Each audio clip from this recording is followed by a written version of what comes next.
Antes de ingresar al sector salud, bueno, pues yo trabajaba, como todos ustedes saben, como reportera y bueno, pues para quienes no me conocen, que son un poco como nuevas generaciones, pues me presento, yo soy Enida Álvarez Soberanis y me he venido desempeñando como jefa del Departamento de Comunicación Social y del CEMESATEL del Hospital Infantil de México Federico Gómez.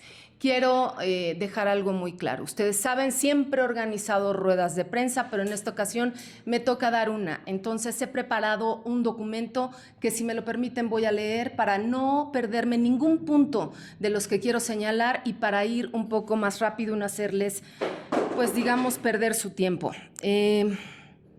Yo quiero compartir con ustedes los hechos que me llevaron a presentar una denuncia ante la Secretaría Anticorrupción y Buen Gobierno por una serie de irregularidades y actuaciones que considero graves. No me corresponde calificarlas jurídicamente porque no soy especialista en derecho. Corresponderá a las autoridades competentes investigarlas y determinar, en su caso, las responsabilidades que procedan.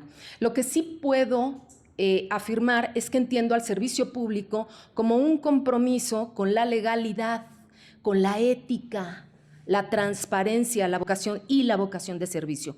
Creo profundamente que las instituciones deben de estar al servicio de la sociedad y rechazo categóricamente cualquier práctica de corrupción, abuso, simulación o utilización indebida de los recursos y facultades públicas. Comparezco hoy ante ustedes en mi carácter de servidora pública y persona denunciante. Lo que expondré no constituye un posicionamiento oficial del Hospital Infantil de México Federico Gómez, ni se formula en representación de su dirección general.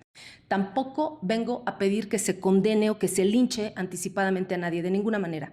Vengo a narrar hechos, a presentar fechas y a mostrar documentos para que las autoridades investiguen y para que la sociedad conozca lo que está ocurriendo dentro de una institución pública que me parece nos corresponde a todos. Antes de narrar los hechos, quiero decirles también que me han buscado muchos compañeros, como les decía al principio, esto no es una situación privativa de mí y de mi área, y bueno, pues hay muchas cosas que se quieren dar a conocer, y si los compañeros en algún momento quieren hacerlo, pues yo creo que el canal será con ustedes.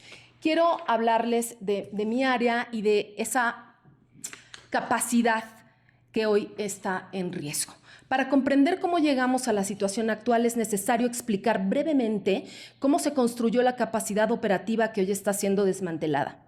Cuando asumí la jefatura del Departamento de Comunicación Social y del CEMESATEL en 2014, encontré un área con funciones limitadas. En materia de comunicación social, su principal actividad consistía en elaborar una revista de 24 páginas cada 2 meses. En el ámbito académico se realizaba una transmisión en vivo por semana, la famosa y pionera sesión clínico-patológica del Hospital Infantil de México Federico Gómez, un ejercicio que posteriormente fue replicado por otros institutos y en distintas regiones de América Latina. Esta transmisión se llevaba a cabo con el apoyo de una casa productora externa. El departamento contaba entonces con 12 trabajadores. Sin embargo, no todos tenían el perfil profesional requerido y existían problemas de asistencia, organización y cumplimiento. Iniciamos por ello un proceso de reorganización y profesionalización para conservar a la gente comprometida, fortalecer las capacidades del área y conformar un equipo que pudiera responder a las necesidades académicas y de comunicación del instituto. Como sucede en muchos procesos de cambio, hubo resistencias y diferencias incluso con la representación sindical. En 2017 se presentó un momento decisivo. El servicio de producción audiovisual contratado externamente y que tenía un costo aproximado de 1.7 millones de pesos anuales podía incrementarse hasta 5 millones de pesos, entre otros factores debidos al aumento por el tipo de cambio. Propuse entonces sustituir ese modelo por uno institucional, comprar el equipo de producción audiovisual, capacitar al personal del hospital y desarrollar nuestra propia capacidad técnica. La propuesta fue aceptada.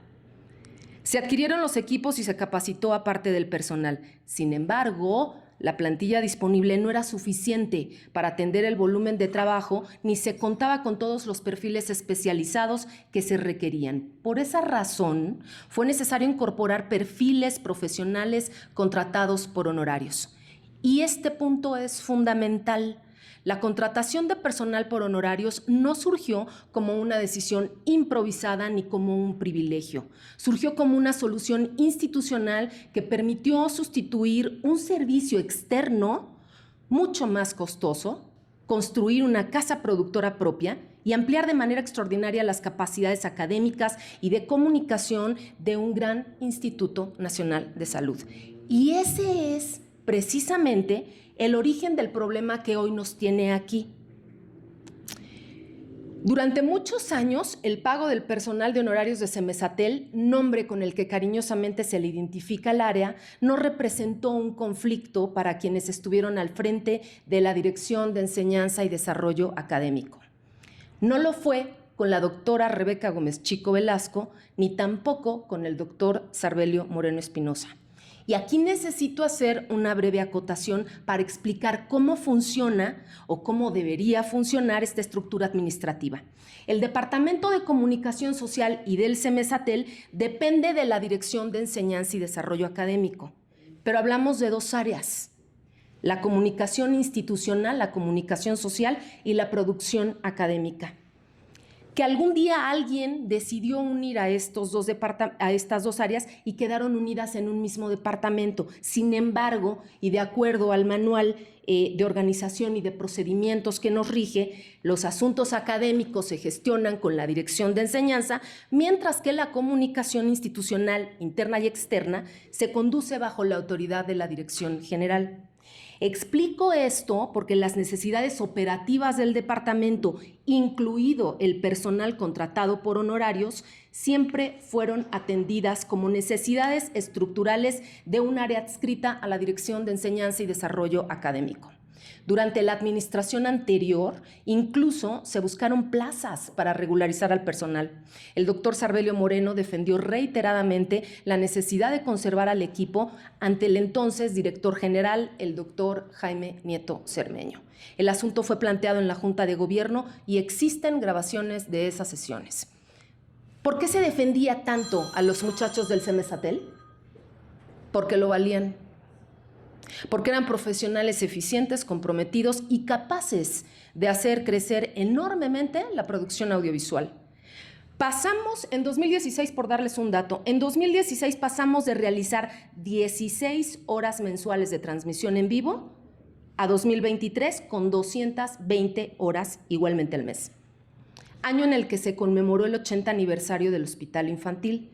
¿Pero por qué se llegó a ese volumen? Porque la Dirección General decidió celebrar el aniversario principalmente con actividades académicas y en menor medida con eventos culturales. Cada dirección desplegó sus proyectos, sus relaciones y sus capacidades. Se organizaron cursos, simposios, congresos y conferencias magistrales con especialistas nacionales e internacionales. Aquello fue una verdadera locura de trabajo. Hubo días en los que realizamos 3 transmisiones en vivo simultáneas, una desde cada uno de los distintos auditorios del hospital. Mientras en un espacio se desarrollaba un curso, en otro había un simposio y en el tercero una conferencia magistral. Todo tenía que salir en vivo, con calidad, continuidad y respaldo técnico. Para dimensionar la transformación hay que recordar que las 16 horas mensuales antes del 17, ya dije, en 2016, estaban a cargo de una casa productora externa contratada, ya también lo dije, por 1.7 millones de pesos anuales.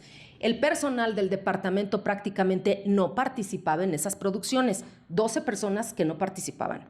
Es decir, el hospital pagaba por un lado el servicio de una empresa externa y por otro la nómina del departamento de 12 personas cuya principal producción en comunicación era una revista de 24 páginas bimestral.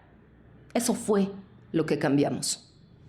En producción de video pasamos de realizar una pieza al año a producir 126. No estoy hablando, ojo aquí, de grabaciones hechas al vuelo.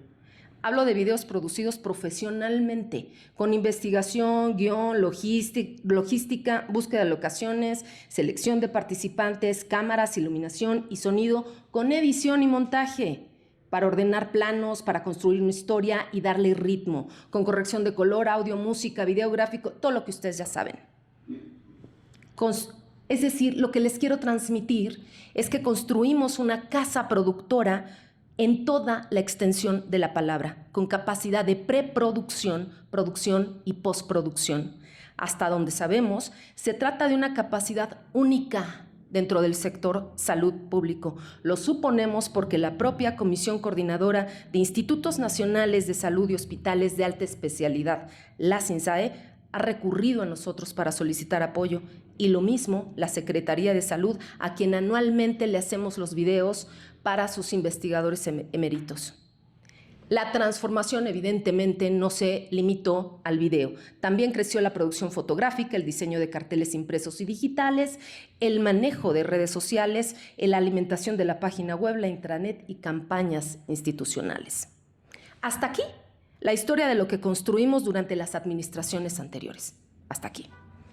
En 2024 llegó una administración nueva y fue designada como directora de enseñanza y desarrollo académico la doctora Claudia Gutiérrez Camacho. A partir de entonces comenzamos a observar algo que, con el paso del tiempo, se convirtió en un doble discurso. Por una parte, se nos decía que el Semesatel era una de las mejores áreas de la dirección de enseñanza.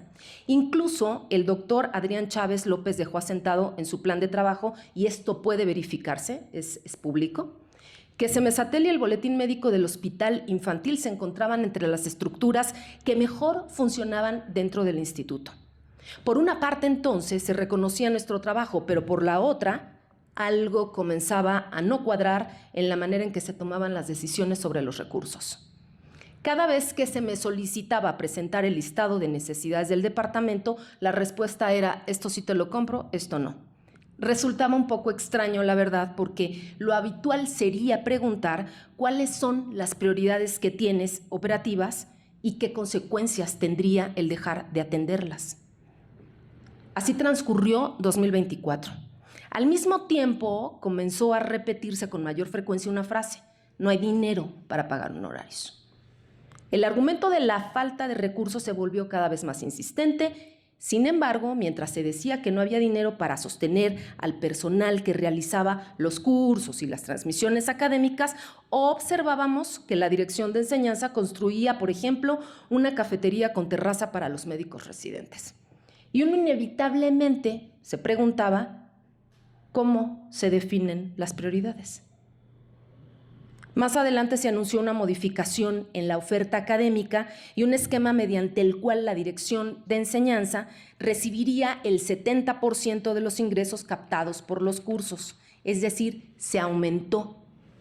Pero a finales de 2025, la doctora Gutiérrez informó al equipo de honorarios que definitivamente ya no había dinero para pagarles a ellos. En términos muy claros, prácticamente les dijo que le fueran buscando. Toda esta situación me producía una enorme inquietud, porque el funcionamiento de la Dirección de Enseñanza no dependía, hasta donde yo sé, o no depende de una sola fuente de recursos. Existe una asignación presupuestal federal. Se generan recursos derivados de los cursos y de otras actividades académicas. Y además, entiendo que existe un fondo de terceros cuya integración, administración y destino considero que también deben ser esclarecidos. Lo que estoy preguntando es algo más elemental: ¿cómo se programaron y se administraron los recursos de la Dirección de Enseñanza para que año tras año no hubiera suficiencia para pagar a personas que hacían posible buena parte de la elaboración de cursos y transmisiones? Yo preguntaba una y otra vez: no es posible que, si cada año se asigna presupuesto a la Dirección de Enseñanza, no se reserve dinero para pagar a quienes hacen posibles los cursos. No es posible que existan recursos para construir una cafetería y una terraza, pero no para sostener al equipo que opera las actividades académicas. No es posible que se cobre por los cursos, pero no haya dinero para las personas que producen y transmiten. No estoy afirmando, ojo aquí, no estoy afirmando que exista una explicación ilícita. Estoy diciendo que hay una contradicción que debe aclararse con documentos, cuentas y decisiones presupuestales verificables. Aquí entra el doctor Adrián Chávez. Yo decidí en ese momento hablar con él porque estructuralmente me tocaba verlo todo con mi directora de enseñanza. Cuando la situación fue insostenible, yo decidí hablar con el doctor Chávez. Por supuesto, no fue sencillo porque a principios de 2026 el director general, como muchos de ustedes ya saben, atravesaba por una situación institucional una situación mediática muy complicada, muy difícil. Yo le planteé que si no existían condiciones para pagar al personal, quizá había llegado el momento de suspender o reducir actividades. Él nunca quiso hacerlo. Sabía lo que significaba para el hospital perder esta capacidad. Finalmente decidió que el equipo de honorarios fuera pagado con recursos de la Dirección General. El acuerdo se tomó con conocimiento del subdirector de Recursos Financieros, Luis Márquez Plaza, y se estableció que a partir de 2026 ese fondo cubriría los pagos. A pesar del acuerdo, el personal trabajó durante enero, febrero, marzo sin contrato, bajo la promesa de que la relación se formalizaría y de que recibirían su pago. La gente estaba cansada y, francamente, tenían razón. No era la primera vez que los pagos se retrasaban durante casi 2 meses y estamos hablando de profesionales que cumplían puntualmente su trabajo, pero a quienes la institución no les ofrecía la misma puntualidad para reconocer y pagar sus servicios. Yo traía todo este problema en la cabeza cuando el 28 de mayo de 2026 ocurrió el fallecimiento de Adrián Chávez López. Su muerte nos dejó noqueados. Junio fue un mes de confusión y, por supuesto, de mucha tristeza. Sin embargo, el problema de los contratos seguía ahí y el tiempo corría. El 1 de julio, si no había una relación contractual que respaldara su trabajo, el personal de honorarios dejaría de presentarse. El 4 de junio se designó a Miriam Herrera Segura como encargada del despacho de la Dirección General. No perdí tiempo. Le expliqué la situación crítica del departamento y le informé que el doctor Chávez había autorizado que los honorarios se pagaran con el fondo de la Dirección General. Le señalé que únicamente faltaba que en su calidad de encargada del despacho de la Dirección General y responsable del fondo, por lo tanto, solicitara la elaboración de los nuevos contratos. Me indicó que esa gestión se tenía que realizar en otra área. Yo sabía, y lo hice, acaté la instrucción, yo sabía que el procedimiento no era el correcto, pero accedí. Hice exactamente lo que se me pidió y le dejé todo, y todo lo he dejado por escrito, para que exista constancia de cada solicitud y de cada advertencia. Del 8 al 25 de junio inicié una cadena de comunicaciones que por supuesto ustedes se van a llevar, que no condujo a ninguna solución. El 8 de junio solicité formalmente a la encargada del despacho la contratación del personal. Despacho de la Dirección General. El 9 de junio acudí al área de atención y desarrollo de capital humano, la instrucción que me dieron, para solicitar la elaboración de los contratos, aunque ya sabía que la petición que tenía que provenir del personal responsable del fondo. Como no obtuve respuesta, el 12 de junio volví a escribir a Miriam Herrera y le expliqué que necesitaba su intervención para garantizar la continuidad operativa del departamento. Finalmente, el 22 de junio, el área laboral respondió lo que yo ya había advertido. La solicitud no podía presentarla la jefa de departamento, tenía que realizarlo el titular del fondo. Se lo comuniqué inmediatamente a la encargada del despacho. Sin respuesta. El 23 de junio, los integrantes del equipo de honorarios me informaron su decisión. En esencia me dijeron, ya sabemos a qué vamos, si no existe un contrato que garantice nuestra relación laboral, no nos vamos a presentar a trabajar el 1 de julio, cosa que también se van a llevar ustedes. Y no era una amenaza, era el límite comprensible de personas que habían trabajado durante meses bajo promesas y que ya habían padecido retrasos reiterados en sus pagos. El 24 de junio preparé un informe detallado sobre las afectaciones que sufriría el hospital si ese personal dejaba de acudir. El 25 de junio entregué formalmente el oficio. Advertí con toda claridad que lo que ocurriría a partir del 1 de julio sería la suspensión de las transmisiones. Se detendría la producción de videos. Se disminuiría drásticamente nuestra capacidad para realizar campañas institucionales. Quiero subrayar una cosa, Toda esta gestión la realicé prácticamente sola. No conozco un solo oficio de la Dirección de Enseñanza que hubiera sido enviado o al menos copiado a mi departamento para resolver el problema. Tampoco conocemos una solicitud de plazas para regularizar al personal de Semesatel. Una gestión formal de recursos para sostenerlo o siquiera un documento en el que se advirtiera que el programa ya no podía continuar. Nada. El 25 y el 26 de junio volví a preguntar a la doctora Gutiérrez si ya había leído el oficio donde le mandábamos la matriz de afectación y le dije, los muchachos no van a venir, es en serio, ¿qué vamos a hacer? La respuesta fue, déjeme ver en qué la puedo ayudar. Llegó el 1 de julio y pues obviamente la pregunta inevitable, ¿no? Porque el equipo de honorarios, tal y como lo había advertido, dejó de presentarse.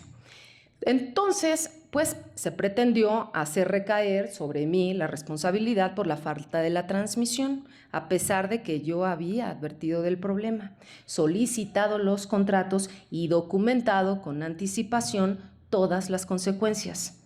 Y fue ahí cuando ocurrió algo todavía más extraño.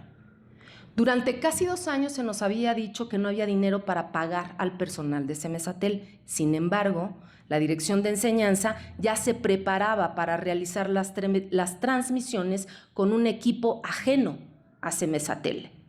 Se estaba trayendo equipo de producción audiovisual de otro lado y la pregunta era nuevamente inevitable. ¿Hay o no hay recursos? Ese fue el momento en que decidí preparar una denuncia formal. Aquí voy a hacer un paréntesis importante.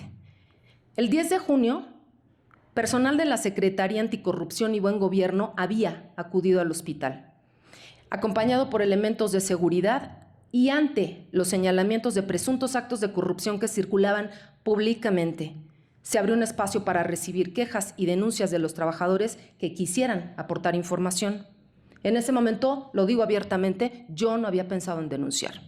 Pero cuando observé los preparativos de la sesión clínico-patológica del 8 de julio y la doctora Gutiérrez me confirmó que la transmisión sería realizada por un equipo completamente ajeno a Semesatel, comprendí que algo no estaba bien y que debía ser investigado. El 8 de julio se realizó la primera transmisión sin el equipo técnico institucional. Desde mi perspectiva y de acuerdo con la documentación que presenté ante la autoridad, esa decisión se aparta de los procedimientos y de la distribución de funciones establecidas en los documentos internos, es decir, en nuestra reglamentación. Ese mismo día presenté la primera parte de mi denuncia.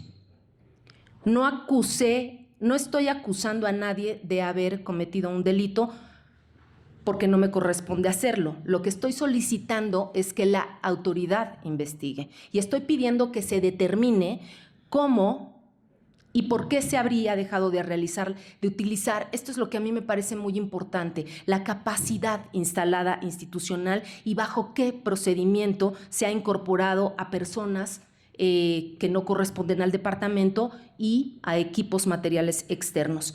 Para explicarlo con una comparación sencilla, es como si yo les digo a ustedes, el hospital ha comprado un acelerador lineal, pero por alguna razón no lo voy a utilizar y voy a pedir que traigan otro.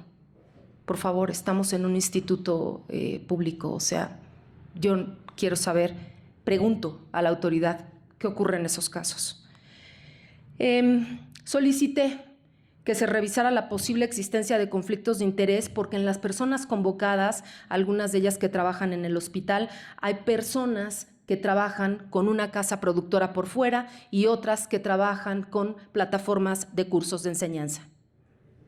El 15 de junio presenté una ampliación a la denuncia. En ella formulé una pregunta elemental: ¿cómo se administran los recursos de la Dirección de Enseñanza y Desarrollo Académico para que nunca haya dinero destinado al personal que hace posible buena parte de las actividades que generan ingresos? Nosotros producíamos cursos y realizábamos las transmisiones. La dirección cobraba por esas actividades. ¿Cómo se explica entonces que no existieran recursos para pagar a las personas? También solicité que se investigara con qué criterios se habían establecido las prioridades presupuestales, cuál era la integración y el destino de la partida federal, de los ingresos obtenidos por actividades académicas y del fondo de terceros.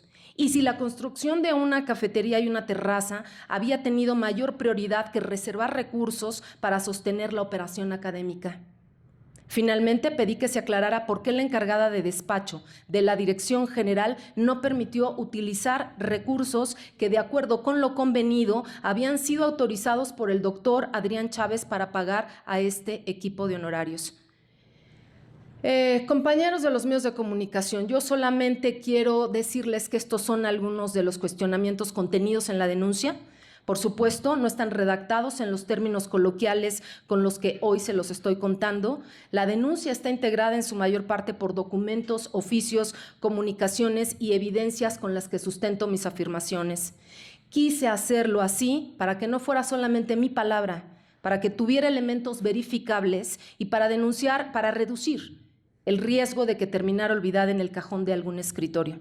La denuncia y sus ampliaciones fueron recibidas por la autoridad y quedaron registradas bajo el número de expediente 2026-SS-DE 783. La existencia de este expediente no prejuzga sobre responsabilidades. Lo que acredita es que los hechos fueron formalmente denunciados y que se solicitó una investigación. Última parte de la historia. El miércoles 15 de julio, el mismo día en que presenté la ampliación de la denuncia, la doctora Gutiérrez me llamó a su oficina y me pidió que firmara mi renuncia por pérdida de confianza.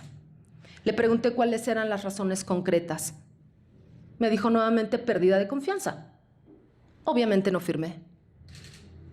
Al día siguiente, cuando intenté ingresar al hospital, se me negó el acceso. Me retiraron el tarjetón del vehículo, me mostraron un oficio firmado por la doctora Gutiérrez, en el que se solicitaba que se impidiera mi acceso, pues, por la entrada del estacionamiento, bueno, de hecho, por todas las puertas. Ante estos hechos, otra vez acudí a denunciar, pero aquí hay un detalle fundamental. Y esto es, híjole, el 25 de junio, la Unidad de Combate a la Impunidad de la Secretaría Anticorrupción y Buen Gobierno había emitido un oficio que ahorita les voy a mostrar debidamente testado para que se implementaran medidas de protección a favor de trabajadores del Hospital Infantil de México Federico Gómez, precisamente con el propósito de prevenir represalias contra quienes hubieran denunciado algo. A pesar de ello, el viernes 17 de julio, cuando acudí al hospital para entregar una copia de mi denuncia ante el órgano interno de control, se enviaron elementos de seguridad y fui expulsada de las instalaciones. Y les voy a presentar un video.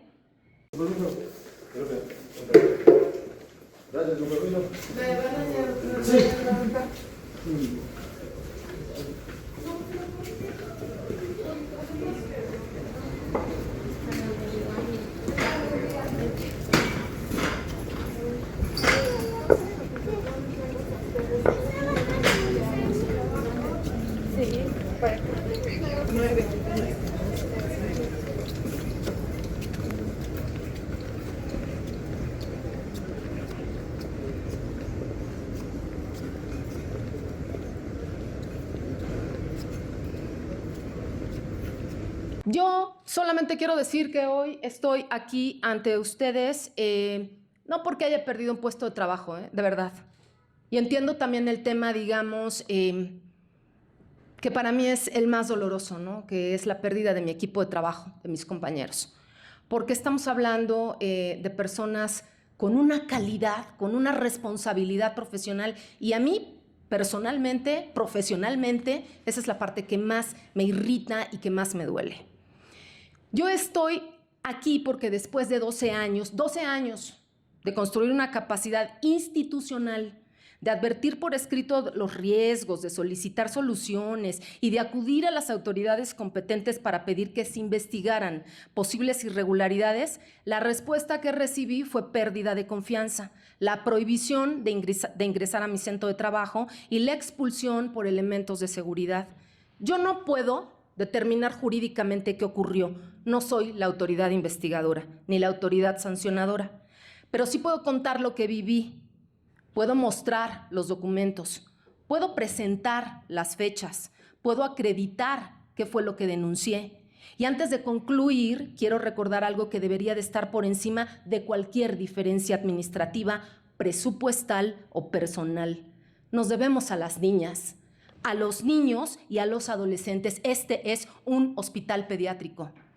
Semesatel no es un fin en sí mismo, es una herramienta para formar profesionales de la salud, compartir conocimiento médico y fortalecer una institución cuya razón de existir es defender a la infancia. No estoy afirmando, ojo, que cada una de las decisiones que he narrado haya afectado directamente la atención de un paciente, porque eso tendría que investigarse y demostrarse.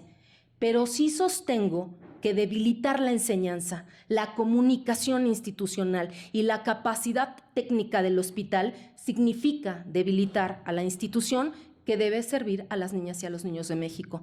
Esta es una institución pediátrica. Los recursos, las decisiones y las prioridades no pueden depender de intereses personales, silencios administrativos o luchas internas, porque miren que hay muchas, ¿eh?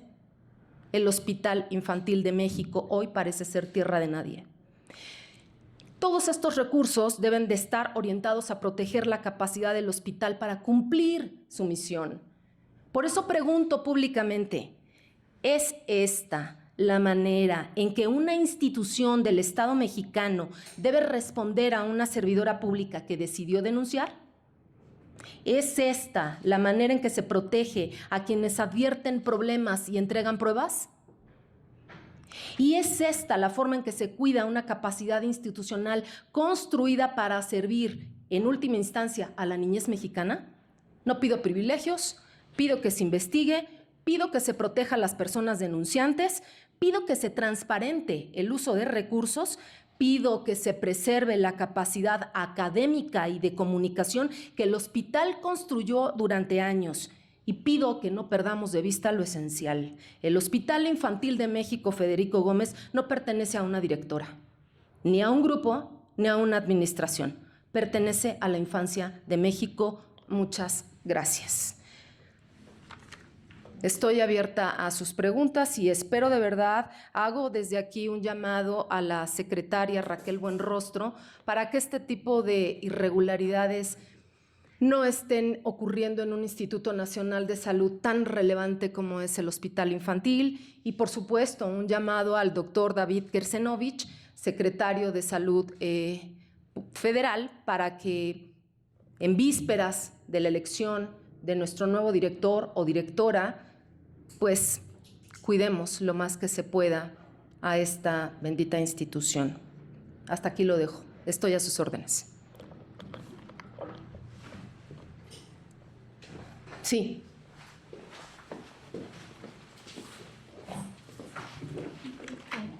Me gustaría saber ahora en qué estado se encuentra Semesatel, o sea, qué es lo que se detuvo, si se detuvo, qué es lo que está sucediendo, uno, y dos, si por estas transmisiones, que entiendo son de corte educativo, se les cobraba algo a los doctores o al personal médico, y por qué es que ocurrió esto, o sea, qué los llevó a decir que no iban a contratar a más personas o a negarse esta contratación, ¿no? Bueno, como yo lo señalé en esta narración de hechos, siempre el argumento era que no había dinero y lo que estoy señalando aquí es una contradicción. Porque a ti te están diciendo no hay dinero para pagar al personal, pero ese personal está haciendo cursos por los cuales se cobra. Entonces, ¿no hay dinero? Algo que no digo ahí, los videos se monetizan. ¿No hay dinero? Construyes una cafetería. ¿Qué tiene más importancia? ¿Una cafetería o seguir manteniendo al personal que te hace los cursos. ¿Cuál es el propósito de una dirección de enseñanza? Yo pregunto. Además de que tienes un presupuesto federal y me parece que un fondo, siempre se habla de un fondo para terceros, pero eso es algo que yo le pido a la autoridad que investigue, porque sí quiero dejar algo muy claro. Yo no soy la administradora de esos recursos. Yo soy operativo. Y a mí me toca que me digan si se puede hacer o no se puede hacer. Y si no se puede hacer, mi trabajo es decirle a la gente, esto ya no va más. Pero no me puedes pedir, autoridad, que saque la misma capacidad de trabajo y que no le pagues a la gente. No me puedes pedir eso. No sé si contesto a tu pregunta. Cerró el... Mira, también algo que yo narraba aquí es que trajeron a un equipo externo.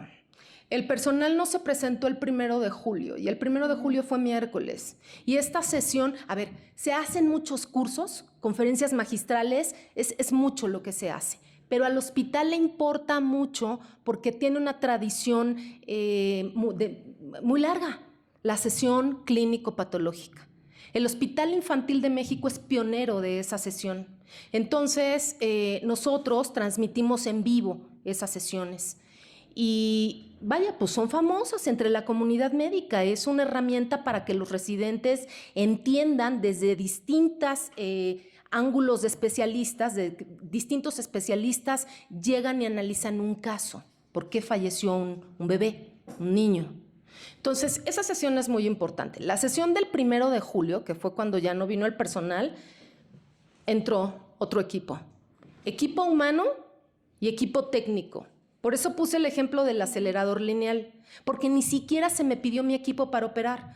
Dejo tus cámaras allá arrumbadas, dejo todo tu equipo de transmisión. De la gente que ya no está, se quedaron en el hospital 2 personas. El productor y el director de cámaras. No se les llamó. Tú dices, ¿cómo? ¿Quién va a saber mejor cómo se hace una producción en el hospital? No se les llamó. 1 de julio. 8 de julio, lo mismo. Y bueno, pues ahora mismo no sé cuáles son las determinaciones que se vayan a tomar. Sé que el personal de honorarios pues siguen con esta misma instrucción de que no hay dinero. Sé que están moviendo gente de otros departamentos, pero yo no quisiera hablar de lo que no me consta. Aquí sí quiero ser muy prudente. Yo hablo de lo que a mí me consta, de lo que yo viví, de lo que yo sé. Lo que no sé, ahorita en este instante mismo, tengo informaciones por terceros de lo que está ocurriendo adentro. No gusta nada, pero esa es otra historia de la que no puedo, no me consta, pues, ¿no? Ok, gracias. De nada. El día 15 también se realizó la sesión en esas nuevas condiciones. Así es. ¿Y ha funcionado mejor o igual? No, ese es un detalle muy importante porque, de hecho, no ha habido, los audios no están bien. Ustedes saben que cuando uno está transmitiendo en vivo o incluso en un video, tú pones el súper, la pleca, creo que estoy apagando esto, subiéndole, bajándole, no sé. Entonces tú pones el nombre del ponente y su cargo. Bueno, pues perdón, o sea, a ver, yo tampoco quiero aquí linchar a mis compañeros o a la gente a la que trajeron, pero no es gente pues que sepa escribir con corrección. Entonces, un Díaz sin acento, en fin, había ahí otros errores, los cargos mal puestos, el audio mal. Entonces, tienes una capacidad instalada, ¿no? Y estás atentando incluso contra el material, el servicio que ofreces. Entonces, yo le pregunté incluso a la doctora, ¿quién se va a hacer responsable de los errores? ¿De qué dijo? Se quedó en silencio, no me supo responder, porque obviamente, pues ella no va a querer, ¿verdad? Pero también creo que sería mucho pedirme que yo me haga responsable de algo que yo no estoy ya operando, ¿no? Entonces, sí, ¿qué les digo? Las evidencias están ahí, todo esto forma parte de la carpeta. No quiero decir carpeta de investigación, forma parte de la denuncia que yo presenté las evidencias incluso de la gente que se está quejando en los comentarios en la transmisión en vivo, no se oye, que se ve muy negro, que no sé qué. Eliminaron los comentarios, pero yo saqué la captura de pantalla, porque obviamente, pues es que yo no quiero decir que en el infantil borran evidencias, pero últimamente andamos en unas malas prácticas tremendas, ¿no? Y a mí me da mucha pena porque pues es un gran instituto, como ustedes saben. Ustedes saben que yo los he convocado a ruedas de prensa para hablar maravillas de ese instituto y me da una pena terrible estar haciendo esto ahora mismo, pero bueno, así está la vida. Oye, Enid, nada más Sí. por último, perdóname, Sí. Andrea. Es saber sobre las medidas de protección. ¿Has recurrido a la Secretaría de Anticorrupción para decirles lo que está pasando y en todo caso que te restituyan en tu trabajo? ¿O qué? ¿Cómo es eso? Pues mira, yo ya presenté, esa fue la última denuncia, ¿no? ¿Cómo es posible? Pues tenemos el oficio, ¿no? Lo señalé porque además pues lo tengo, se los voy a compartir en los documentos que les voy a dar. No me han respondido, me dijeron que se podían tardar hasta 10 días hábiles. Ustedes saben que, bueno, pues uno inicia con estas cosas y hay procesos, ¿no? Hay tiempos que esperar. Yo hice ya mi parte y pues espero la respuesta de la Secretaría de Anticorrupción y Buen Gobierno y por supuesto esta rueda de prensa por dos razones. Porque sí, un llamado directo a la secretaria, al secretario, a la secretaria Buenrostro, al secretario Kersenovich, para que volteen a vernos. No a mí, o sea, bueno, sí, pero al instituto, caray. Ayer me estaban hablando en la noche algunos compañeros y me decían, ¿qué hacemos? Nosotros también queremos presentar, pues armen sus... porque lo que yo siempre he dicho cuando trabajaba en el hospital, presentemos datos duros, presentemos hechos, evidencias. No me pidan una rueda de prensa para... pues porque quiero salir, ¿no? Seamos serios. O sea, hay que hacer del periodismo, de la comunicación algo profesional. Entonces...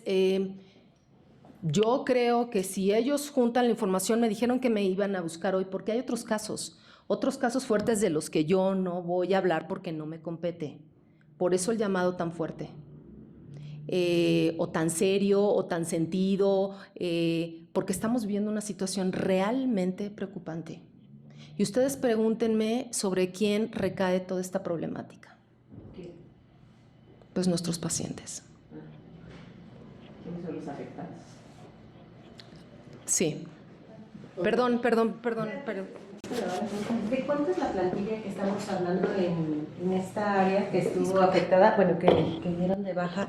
Y la otra, entrar a un hospital no es fácil, ¿no? ¿Como paciente o a qué te refieres? Como paciente o, bueno, más bien como visitante, ¿no? Ni mucho menos entrar con tu cámara profesional para grabar Correcto. E instalarte. Mi pregunta sería ¿quién les dio permiso para operar en estas 2 sesiones que tuvieron? ¿Cómo es que pudieron entrar? Porque, insisto, no es de que tú llegues, toques la puerta y entres, ¿no? Te instales. Y si tienes conocimiento, porque para que otra empresa entre es hacer una licitación, hacer un procedimiento administrativo. ¿Tienes conocimientos de si se hizo o solamente insisto, llegaron, se instalaron, quitaron o bueno, cubrieron la parte del personal que no llegó? Mira, primero el tema de la plantilla. Nosotros éramos 12 personas, de hecho antes tenía 13, y pues con este tema de no hay dinero nos quedamos en 12, pero la mitad siempre fue honorarios. Entonces yo tenía, digamos, 6 de confianza entre confianza y basificados y otros 6 de honorarios. Ahorita en este Inter 2026 se fueron 2, me quedaron 4. Y bueno, pero la plantilla en general tendría que ser de 12. Este es un punto muy importante que ya no quise meter acá porque yo dije, ya, o sea, es una narración muy extensa. El equipo que conformamos es un equipo que lo mismo hace comunicación institucional que Semesatel. Entonces, a veces cuando teníamos cargada una actividad, podía yo mover recursos de otro lado, ¿no? Entonces, lo que quiero decir es que era un personal multitask, o sea, padre, o sea, bien, gente muy capacitada, gente muy comprometida. Bien, entonces 12 personas. Y luego me decías que cómo entraron, ¿no? Yo lo que sé es lo que a mí me dijo la doctora Gutiérrez, Claudia Gutiérrez. A mí me dijo, va a entrar otro equipo a operar. Eso fue lo que me dijo. Si hizo licitación, si no hizo licitación, si fue donativo, que los donativos también tienen su procedimiento, si fue donativo, si fue porque se me dio la gana, no lo sé. Eso ella tendrá que responderlo. Yo lo que sé es que a mí no me convocaron y que yo soy el área facultada. Eso es lo que yo sé. Que yo tengo un manual de procedimientos y de organización que dice, Semesatel es el área facultada para hacer transmisiones, para hacer los cursos, para... Y de repente dijeron, vamos con otros. Ah, ok, bueno, yo sabía que no había dinero. No sé qué pasó. ¿Tú tenías una pregunta? Sí, bueno, estamos viendo aquí una serie de acciones que vemos ya en contra de su persona. Mi pregunta sería la siguiente. ¿Usted teme por algún otro tipo de represalia en contra de su persona? En específico, ¿sería un poco más profundo por su vida? Híjole, esa es una pregunta muy fuerte después de lo que nos pasó con el doctor Chávez. Esa es una pregunta muy seria.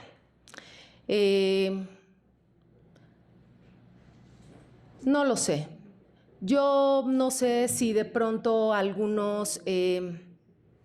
tengo ya comunicaciones de gente que me está diciendo que están preparando expedientes. En fin, no sé. Yo estoy cumpliendo con mi deber de venir a presentarme y de hacer un llamado a las más altas autoridades de este país. Porque creo que vuelvo y regreso, es un Instituto Nacional de Salud. Mientras yo esté viva, completa, entera, yo voy a acudir a ustedes y voy a acudir a las autoridades a denunciar lo que haya que denunciar. Pero por lo pronto, bueno, pues yo me siento bien, tranquila. No digo que contenta, sí estoy inconforme con lo que está ocurriendo y espero que con el próximo director de verdad del hospital encuentre rumbo, ¿no? ¿De manera laboral también, no? Por supuesto, por supuesto. Estas cosas, mi querida Ángeles, pues no se pueden quedar así, porque si tú tienes una trayectoria, no se puede manchar de esta manera. Oye, estamos hablando de actos de corrupción que algunos de ustedes ya han documentado, pero a la que sacan con guardias por la calle a la calle es a mí. O sea, ¿cómo? ¿Cómo? Que alguien me explique. Si no tienen más preguntas, yo les voy a hacer llegar a sus celulares que ya nos dejaron, pues toda esta carpeta con los oficios testados, debidamente testados, y pues con el video por si sirve de algo. Gracias a ustedes.